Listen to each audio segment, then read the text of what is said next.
I'm with London Scottish's latest new signing, Freddie Clarke, who's joined after 3 years at Bath University, where he graduated this summer.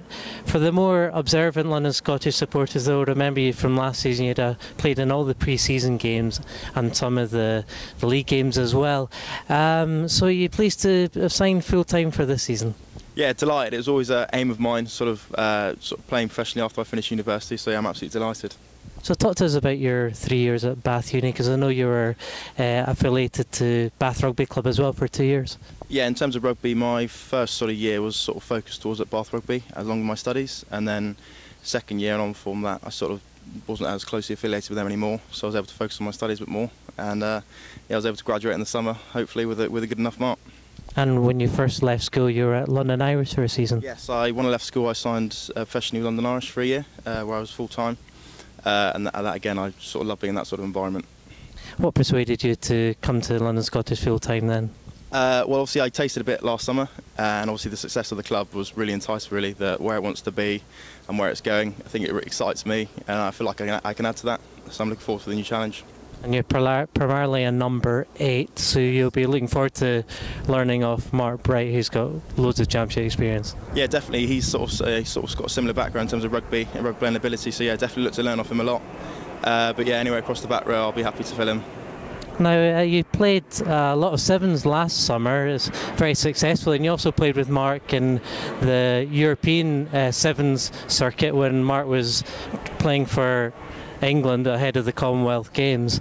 Talk to us about your successes last summer in terms of the shortened format of the game.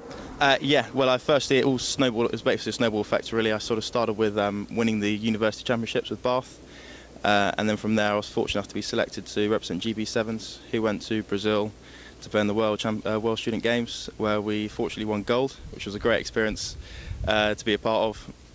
And then from that, I was surprised to get the call to sort of train with England Sevens, and from that I was able to be selected for the FIRA tournament in Bucharest, which again was in an environment that I loved and something that I didn't know was going to happen, but I really enjoyed it.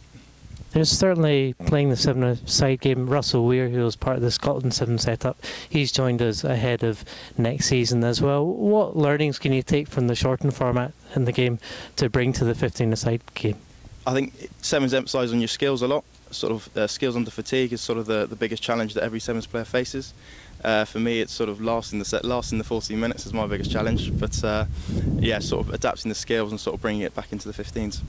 And you've been with England students, and 15-a-side wise, you've been with England students for the past 2 seasons, and this year you were a captain. Must have been a great thrill. Yeah, I was delighted to be awarded the captaincy.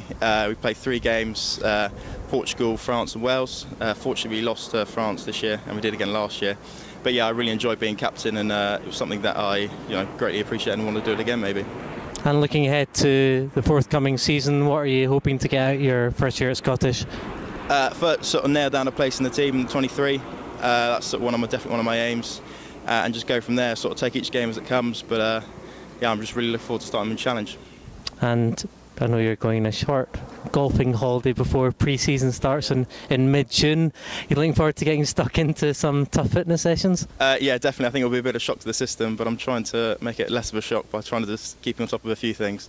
But no, pre-season's meant to be painful, so I'll enjoy that. Thanks for joining us. Thank you.